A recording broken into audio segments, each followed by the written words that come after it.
नमस्कार, मैं Sarita Parik Biyani girls B Ed college की व्याख्याता आपका गुरु केपीओ में स्वागत करती हूँ। कैसे हैं दोस्तों? अभी इस माहौल में अपने आप को सुरक्षित रखिएगा, अपना ध्यान रखिएगा, स्वस्थ रहिएगा, यही मैं कामना करती हूँ। मैं आपका कुछ समय चाहती हूँ ताकि आप घर बैठे अपना नॉलेज बढ़ा सकें, अपने पाठ्यक्रम से संबंधित कोई भी टॉपिक है उसको आप पढ़ सकें। इस टॉपिक के बारे में पहले भी मैंने वीडियो दिए हैं, आप उसको भी देख सकते हैं।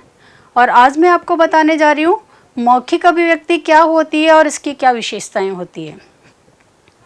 मौखिक अभिव्यक्ति, जैसा कि इसके नाम से विदित होता है कि हम अपने मन के भावों, विचारों और उद्गारों को जिसके माध्यम से, किसके माध्यम से अभिव्यक्त करते हैं हम? ध्वनि के माध्यम से और मुख के अवयवों के माध्यम से।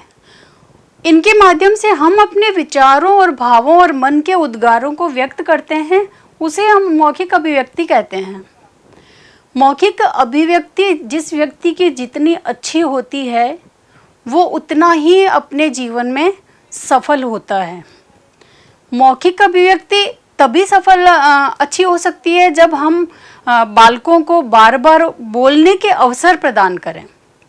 अगर कोई बच्चा ऐसा है जिसमें कि बहुत टैलेंट है लेकिन वो बोल नहीं सकता है, अक्सर हम क्लास में बच्चों से प्रश्न पूछते हैं तो बच्चे यही कहते हैं कि मैम हम बोल नहीं सकते, हम लिख सकते हैं। तो कुछ बच्चे ऐसे होते हैं जो कि लिखने में बहुत अच्छे होते हैं और कुछ बच्चे ऐसे होते हैं जो कि बोलने में बहुत एक्सपर्ट होते हैं। तो जो बच्चे अच्छा लिख नहीं सकते उन्हें हमें अच्छा लिखना सिखाना चाहिए, उनकी लिखित अभिव्यक्ति बढ़ानी चाहिए।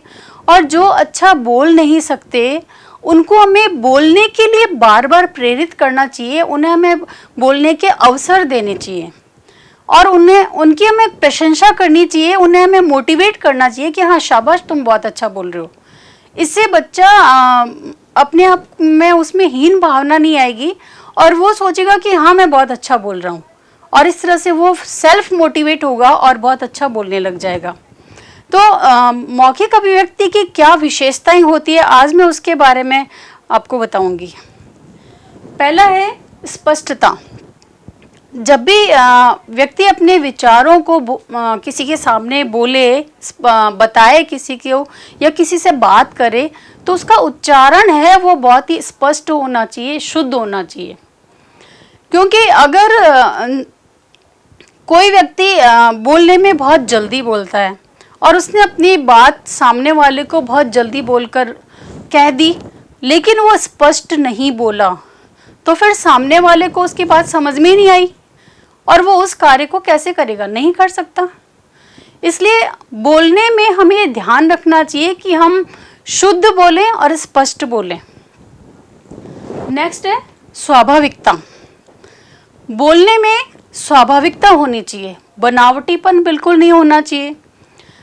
जैसे बच्चों को ही देखें तो अब बच्चों को अगर कोई कार्य करवाना होता है तो वो एक भूमिका बना लेते हैं, है ना।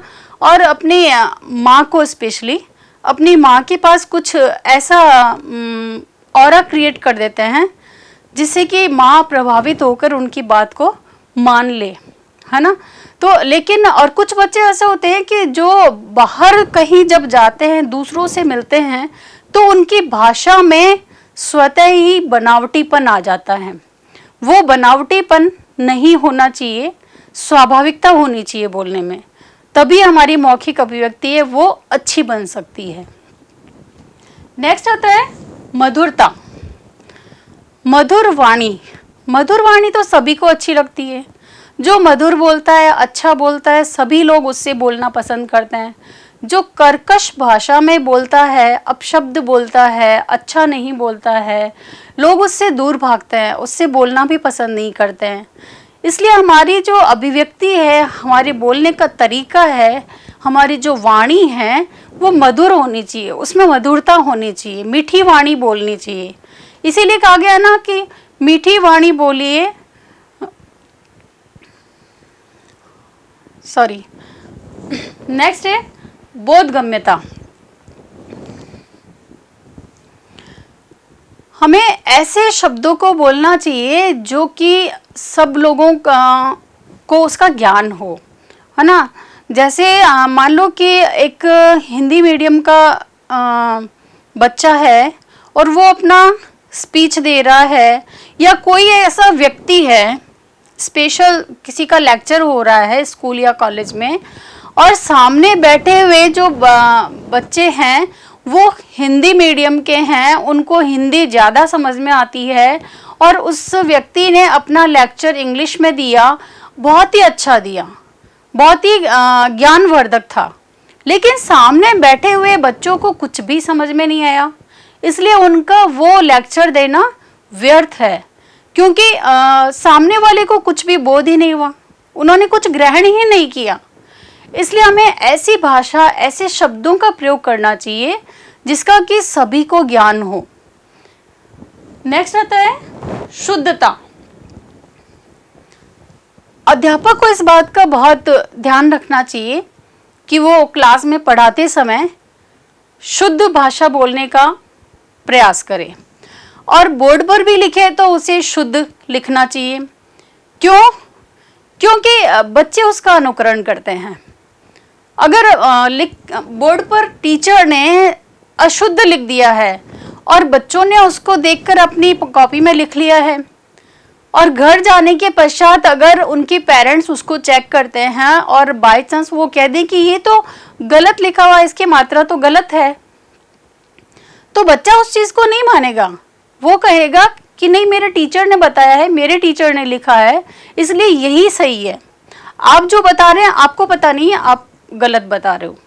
इसलिए बच्चा वो टीचर को का अनुकरण करता है, उसको फॉलो करता है। इसलिए टीचर को ये ध्यान रखना चाहिए कि वो बोर्ड पर लिखे तो शुद्ध लिखे, स्पष्ट लिखे, सरल भाषा में लिखे, और बोले तब भी इन्हीं चीज़ों का ध्यान रखना चाहिए कि वो सरल भाषा में बोले, शुद्ध बोले और स्पष्ट बोले। नेक्स्ट आता है अवसरानुकूलता। जैसे दुख, व्यथा या बहुत उत्साह, खुशी, प्रेम, ये हमारे संवेग है ना। तो हमें अवसर के अनुकूल अपनी भाषा का प्रयोग करना चाहिए। जैसे हम किसी के समारोह में गए हैं और हम अपनी किसी परेशानी से, अपनी समस्या से हम परेशान हैं, तो हमें वहाँ सामने वाले के सम्मुख तो हमें प्रसन्न मुद्रा में ही जाना चाहिए।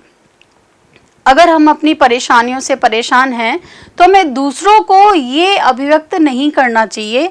हम उसके समारोह में, उसकी खुशी में शामिल होने के लिए गए हैं, तो हमें उसके सम्मुख प्रसन्न भाव से, प्रसन्न मुद्रा में ही जाना चाहिए। और अगर किसी के घर में डेथ हो जाती है और हम उससे मिलने जाते हैं, और अगर वहाँ पर हम मुस्कुराता हुआ चेहरा लेके जाते हैं, तो वो गलत हो जाता है। वहाँ हम किसी को सहानुभूति देने जा रहे हैं, उसके दुख को बांटने जा रहे हैं। तो इस प्रकार जैसा अवसर होता है उसी के अनुकूल भाषा का प्रयोग किया जाना चाहिए। नेक्स्ट आता है प्रवाहिकता।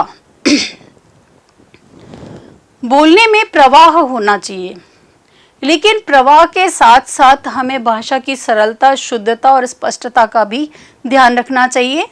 साथ में शिष्टाचार का भी ध्यान रखना चाहिए।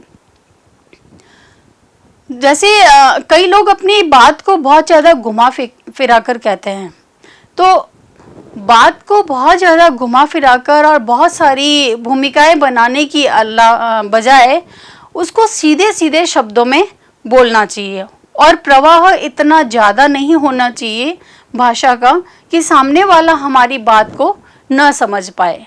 प्रवाह होना चाहिए, लेकिन इतना ज़्यादा नहीं कि सामने वाले को हमारी बात ही समझ में ना आए। और लास्ट है शिष्टता।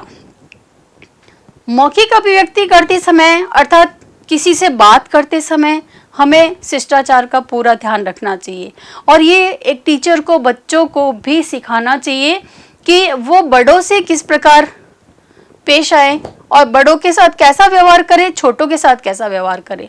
सबसे पहले बच्चा ये अपने पहली पाठशाला, जिसे कि हम परिवार कहते हैं, वहाँ अपनी माँ के द्वारा तथा अपने घर के अन्य सदस्यों के द्वारा सीखता है कि उसको कैसे बोलना है, अपने से बड़ों के साथ कैसा व्यवहार करना है, छोटों के साथ कैसा व्यवहार करना है।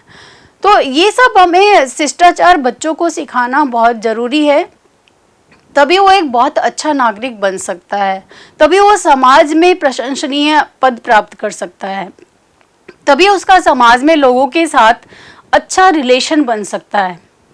धन्यवाद। अगर आपको मेरा ये वीडियो अच्छा लगा हो तो सब्सक्राइब करें, लाइक करें, शेयर करें। धन्यवाद।